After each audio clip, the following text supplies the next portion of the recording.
2 দিন আমার ম্যাচ আছে, 2 দিনের ভিতরে না ঢুকতে পারলে আমার বিশাল ম্যাচ 2 দিন ক্যান্সেল হয়ে যাবে।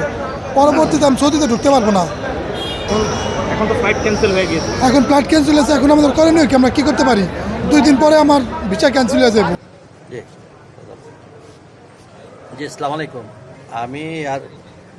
আমি এবং আমার সিনিয়র সচিব সহ আমরা সাদুল্লাহ বিমানবন্দরে অবস্থান করি। আমরা ওদেরকে অ্যাকোমোডেশন আমাদের আছে 50 জনের মতো, আর সিভিল এভিয়েশনে আছে 800। মস্কোটের একটা ফ্লাইট যাবে বলে তারা সিলেট থেকে নিয়ে আসছিল 53 জন প্যাসেঞ্জার।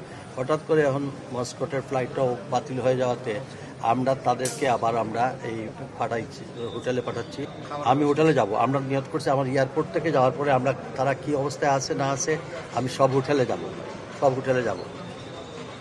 জি জি, ইনশাআল্লাহ। ইসলাম।